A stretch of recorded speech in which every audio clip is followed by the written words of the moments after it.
The Haunted House by Edith Nesbit and read by Christopher Halton. It was by the merest accident that Desmond ever went to the haunted house. He had been away from England for 6 years, and the 9 months' leave taught him how easily one drops out of one's place. He had taken rooms at the Greyhound before he found that there was no reason why he should stay in Elmstead rather than in any other of London's dismal outposts. He wrote to all the friends whose addresses he could remember and settled himself to await their answers. He wanted someone to talk to, and there was no one. Meantime, he lounged on the horsehair sofa with the advertisements, and his pleasant grey eyes followed, line after line, with intolerable boredom. Then, suddenly, "Halloa," he said, and sat up. This is what he read. "A haunted house. Advertiser is anxious to have phenomena investigated. Any properly accredited investigator will be given full facilities. Address by letter only, Wildon Prior, 237, Museum Street, London." "That's rum," he said. Wildon Prior had been the best wicket-keeper in his club. It wasn't a common name. Anyway, it was worth trying, so he sent off a telegram.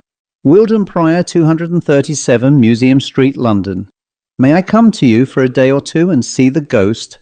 William Desmond." On returning next day from a stroll, there was an orange envelope on the wide Pembroke table in his parlour. "Delighted. Expect you today. Book to Crittenden from Charing Cross. Wire train, Wildon Prior, Ormhurst Rectory, Kent." "So that's all right," said Desmond, and went off to pack his bag and ask in the bar for a timetable. "Good. Old Wildon, it will be ripping seeing him again." A curious little omnibus, rather like a bathing machine, was waiting outside Crittenden Station, and its driver, a swarthy, blunt-faced little man with liquid eyes, said, "You a friend of Mr. Prior, sir?" Shut him up in the bathing machine and banged the door on him. It was a very long drive and less pleasant than it would have been in an open carriage. The last part of the journey was through a wood. Then came a churchyard and a church, and the bathing machine turned in at a gate under heavy trees and drew up in front of a white house with bare, gaunt windows. "Cheerful place, upon my soul," Desmond told himself, as he tumbled out of the back of the bathing machine. The driver set his bag on the discoloured doorstep and drove off. Desmond pulled a rusty chain, and a big throated bell jangled above his head.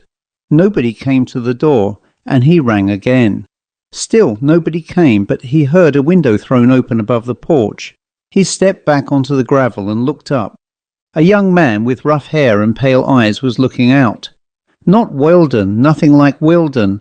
He did not speak, but he seemed to be making signs, and the signs seemed to mean, "Go away." "I came to see Mr. Prior," said Desmond. Instantly and softly the window closed. "Is it a lunatic asylum I've come to by chance?" Desmond asked himself, and pulled again at the rusty chain. Steps sounded inside the house, the sound of boots on stone. Bolts were shot back, door opened, and Desmond, rather hot and a little annoyed, found himself looking into a pair of very dark friendly eyes, and a very pleasant voice said, "Mr. Desmond, I presume. Do come in and let me apologise." The speaker shook him warmly by the hand, and he found himself following down a flagged passage, a man of more than mature middle age, well-dressed, handsome, with an air of competence and alertness which we associate with what is called a man of the world. He opened a door and led the way into a shabby, bookish, leathery room. "Do sit down, Mr. Desmond." This must be the uncle, I suppose, Desmond thought, as he fitted himself into the shabby, perfect curves of the armchair. "How's Wildon?" he asked aloud. "All right, I hope." The other looked at him. "I beg your pardon," he said doubtfully. "I was asking how Wildon is." "I am quite well, I thank you," said the other man with some formality. "I beg your pardon." It was now Desmond's turn to say it. "I did not realise that your name might be Wildon too. I meant Wildon Prior." "I am Wildon Prior," said the other, "and you, I presume, are the expert from the Psychical Society?" "Good Lord, no," said Desmond. "I'm Wildon Prior's friend, and of course there must be two Wildon Priors." You sent the telegram. You are Mr. Desmond. The Psychical Society were to send an expert, and I thought—" "I see," said Desmond, "and I thought you were Wildon Prior, an old friend of mine, a young man," he said, and half rose. "Now don't," said Wildon Prior. "No doubt it's my nephew who is your friend. Did he know you were coming? But of course he didn't. I am wandering, but I'm exceedingly glad to see you. You will stay, will you not? If you can endure to be the guest of an old man. And I will write to Will tonight and ask him to join us." "That's most awfully good of you," Desmond assured him. "I shall be glad to stay. I was awfully pleased when I saw Wildon's name in the paper because—" And out came the tale of Elmstead, its loneliness and disappointment. Mr. Prior listened with the kindest interest. "And you have not found your friends? How sad, but they will write to you. Of course, you left your address?" "I didn't, by Jove," said Desmond, "but I can write. Can I catch the post?" "Easily," the elder man assured him. "Write your letters now. My man shall take them to the post, and then we will have dinner, and I will tell you about the ghost." Desmond wrote his letters quickly, Mr. Prior just then reappearing. "Now, I'll take you to your room," he said, gathering the letters in long white hands. "You'll like a rest. Dinner at 8. The bedchamber, like the parlour, had a pleasant air of worn luxury and accustomed comfort. "I hope you will be comfortable," the host said with courteous solicitude, and Desmond was quite sure that he would. 3 covers were laid. The swarthy man who had driven Desmond from the station stood behind the host's chair, and a figure came towards Desmond and his host from the shadows beyond the yellow circles of the silver-slick candles. "My assistant, Mr. Verney," said the host, and Desmond surrendered his hand to the limp, damp touch of the man who had seemed to say to him from the window above the porch, "Go away." Was Mr. Prior perhaps a doctor who received paying guests, persons who were, in Desmond's phrase, a bit balmy? But he had said assistant. "I thought," said Desmond hastily, "you would be a clergyman. The rectory, you know. I thought Wildon, my friend Wildon, was staying with an uncle who was a clergyman." "Oh, no," said Mr. Prior. "I rent the rectory. The rector thinks it is damp. The church is disused too. It is not considered safe, and they can't afford to restore it. Claret to Mr. Desmond Lopez." And the swarthy, blunt-faced man filled his glass. "I find this place very convenient for my experiments. I dabble a little in chemistry, Mr. Desmond, and Verney here assists me."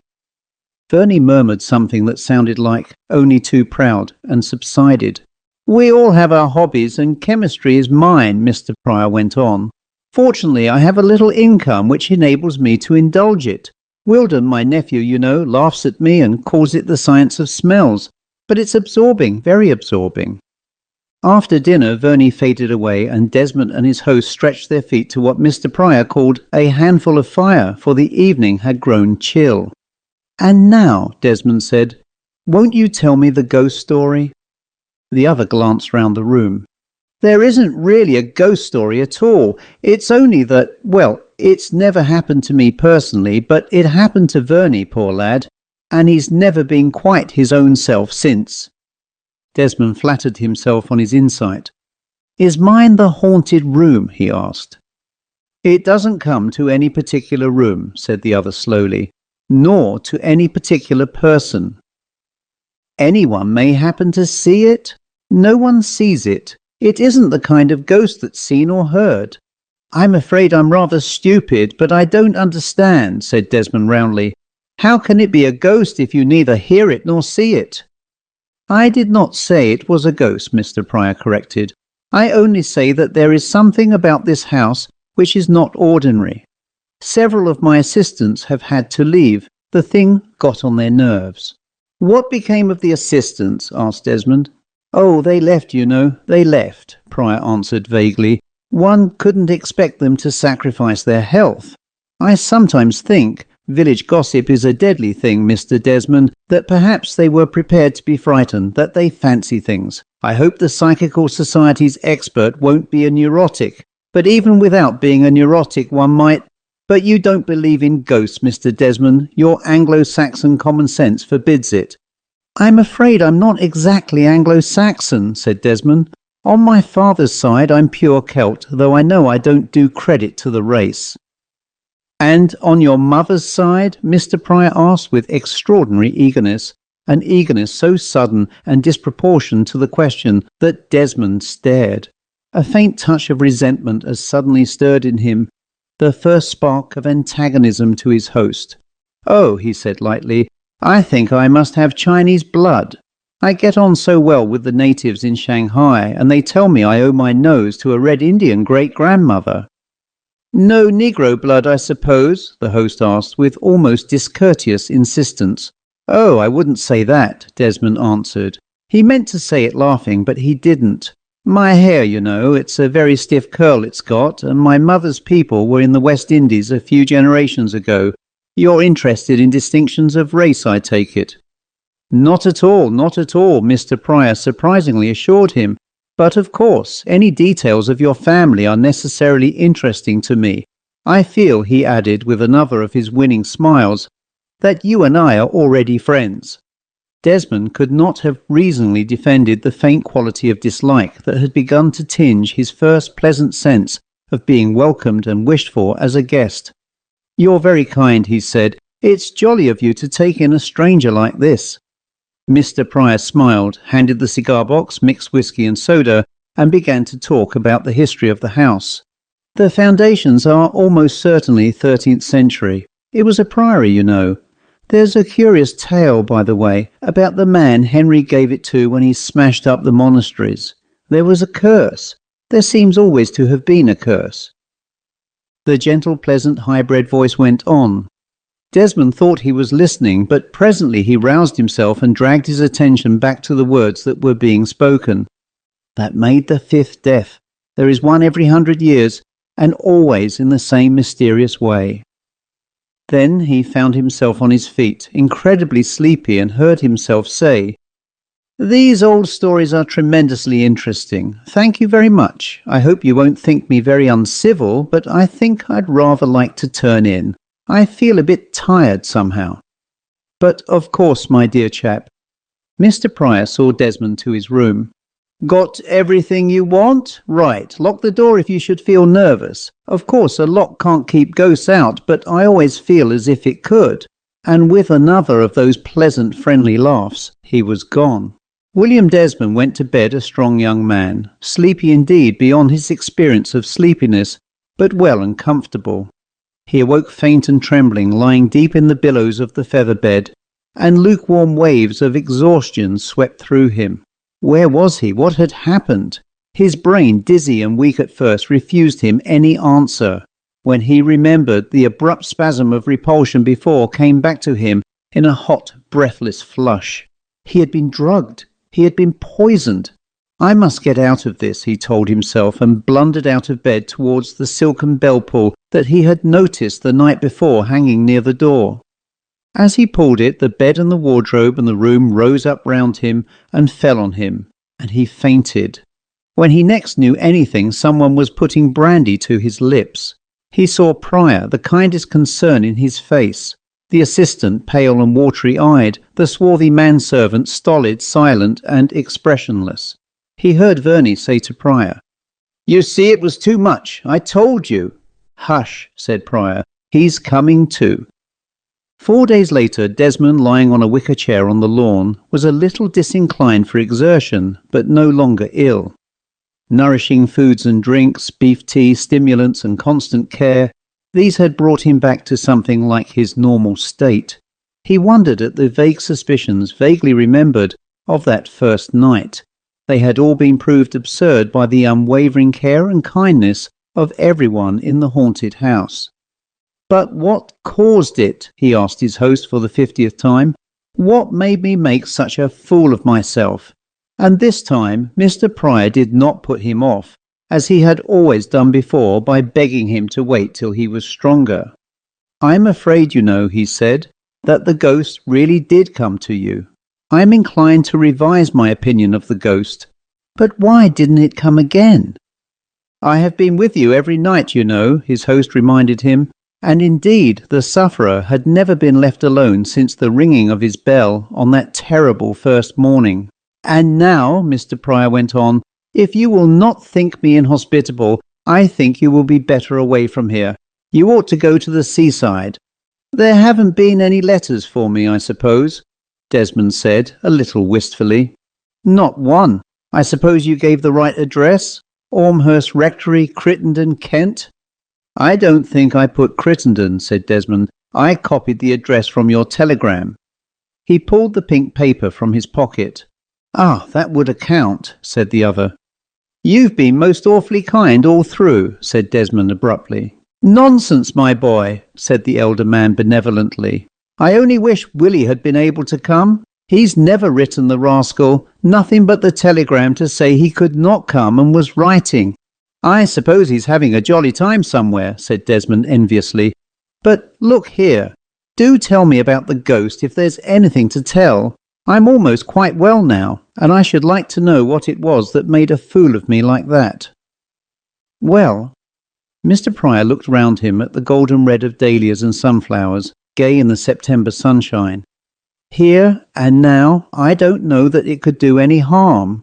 You remember that story of the man who got this place from Henry VIII, and the curse? That man's wife is buried in a vault under the church.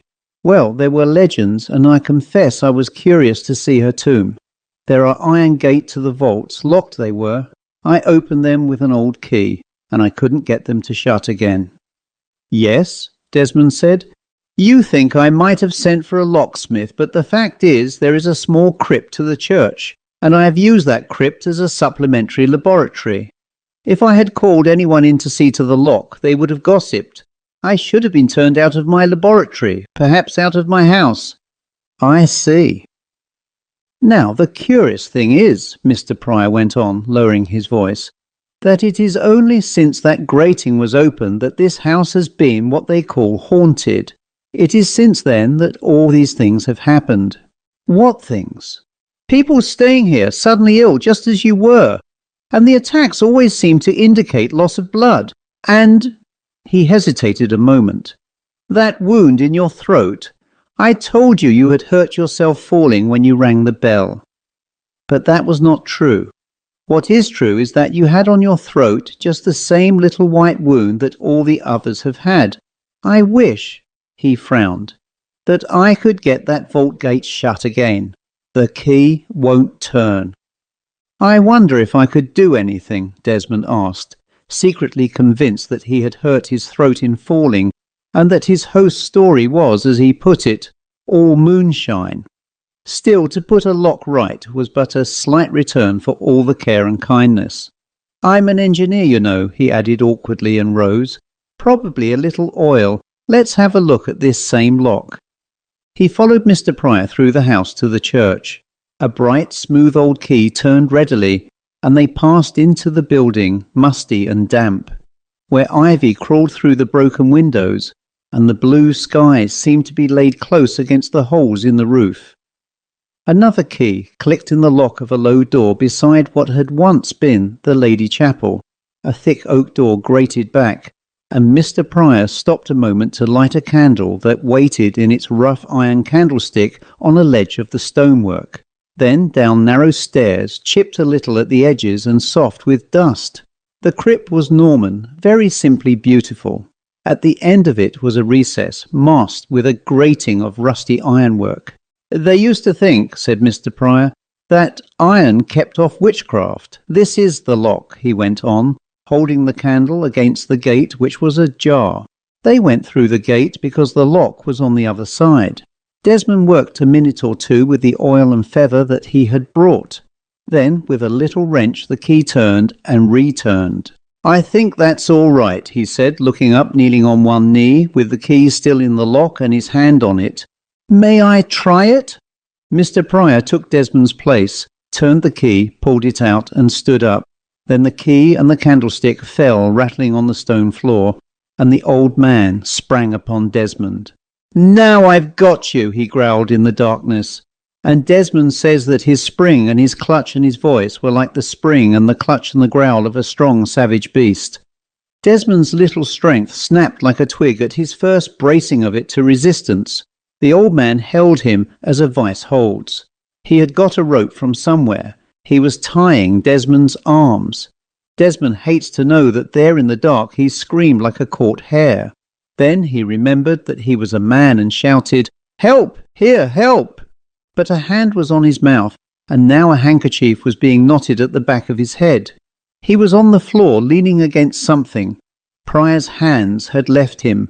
"Now," said Prior's voice, a little breathless, and the match he struck showed Desmond the stone shelves with long things on them. Coffins, he supposed.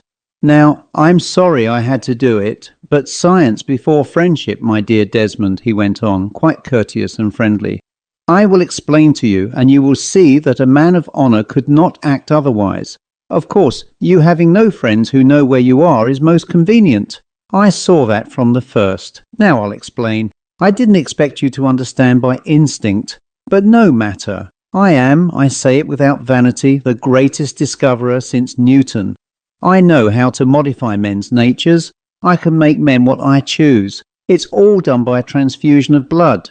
Lopez, you know, my man Lopez, I've pumped the blood of dogs into his veins, and he's my slave, like a dog. Verney, he's my slave too, part dog's blood and partly the blood of people who've come from time to time to investigate the ghost, and partly my own, because I wanted him to be clever enough to help me. And there's a bigger thing behind all this. You'll understand me when I say—" Here he became very technical indeed, and used many words that meant nothing to Desmond, whose thought dwelt more and more on his small chance of escape. To die like a rat in a hole, a rat in a hole, if he could only loosen the handkerchief and shout again. "Attend, can't you?" said Prior savagely, and kicked him. "I beg your pardon, my dear chap," he went on suavely, "but this is important. So you see, the elixir of life is really the blood. The blood is the life, you know, and my great discovery is that to make a man immortal and restore his youth, one only needs blood from the veins of a man who unites in himself blood of the four great races, the four colours, black, white, red and yellow. Your blood unites these four. I took as much as I dared from you that night. I was the vampire, you know." He laughed pleasantly. "But your blood didn't act. The drug I had to give you to induce sleep probably destroyed the vital germs, and besides, there wasn't enough of it. Now there is going to be enough." Desmond had been working his head against the thing behind him, easing the knot of the handkerchief down till it slipped from head to neck. Now he got his mouth free and said quickly, "That was not true what I said about the Chinaman and that. I was joking. My mother's people were all Devon." "I don't blame you in the least," said Prior quietly. "I should lie myself in your place." And he put back the handkerchief. The candle was now burning clearly from the place where it stood, on a stone coffin. Desmond could see that the long things on the shelves were coffins, not all of a stone. He wondered what this madman would do with his body when everything was over. The little wound in his throat had broken out again. He could feel the slow trickle of warmth on his neck. He wondered whether he would faint. It felt like it. "I wish I'd brought you here the first day. It was Verney's doing, my tinkering about with pints and half-pints. Sheer waste, sheer wanton waste." Prior stopped and stood looking at him. Desmond, despairingly conscious of growing physical weakness, caught himself in a real wonder as to whether this might not be a dream, a horrible, insane dream, and he could not wholly dismiss the wonder, because incredible things seemed to be adding themselves to the real horrors of the situation, just as they do in dreams.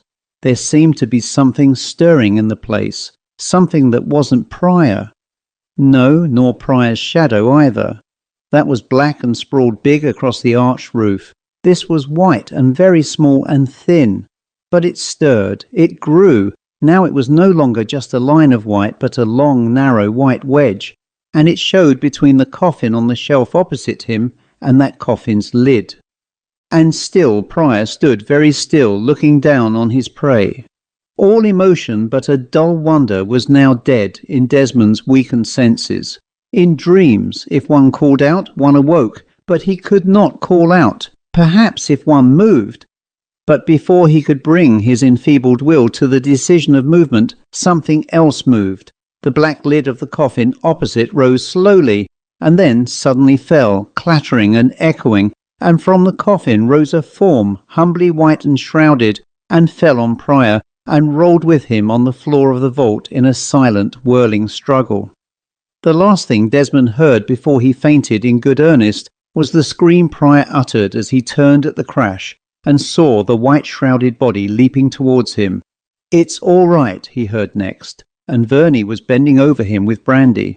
"You're quite safe. He's tied up and locked in the laboratory. No, that's all right too," for Desmond's eyes had turned towards the lidless coffin.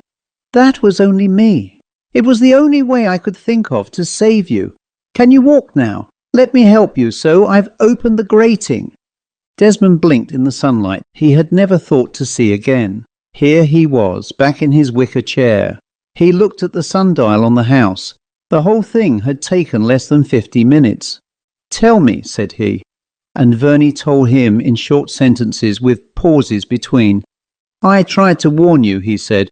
"You remember, in the window. I really believed in his experiments at first, and he'd found out something about me and not told. It was when I was very young. God knows I've paid for it. And when you came, I'd only just found out what really had happened to the other chaps. That beast Lopez let it out when he was drunk. Inhuman brute.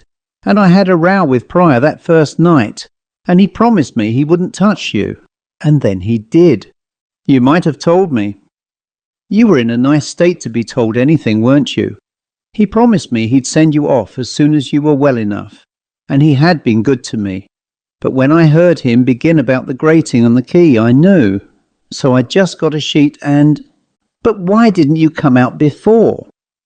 I didn't dare. He could have tackled me easily if he had known what he was tackling. He kept moving about. It had to be done suddenly. I counted on just that moment of weakness when he really thought a dead body had come to life to defend you. Now I'm going to harness the horse and drive you to the police station at Crittenden, and they'll send and lock him up. Everyone knew he was as mad as a hatter, but somebody had to be nearly killed before anyone would lock him up. The law's like that, you know. But the police, won't they... It's quite safe, said Verney dully. Nobody knows but the old man, and now nobody will believe anything he says. No, he never posted your letters, of course, and he never wrote to your friend, and he put off the psychical man. No, I can't find Lopez. He must know that something's up. He's bolted. But he had not. They found him, stubbornly dumb, but moaning a little, crouched against the locked grating of the vault when they came, a prudent half-dozen of them, to take the old man away from the haunted house. The master was dumb as the man. He would not speak. He has never spoken since. The end.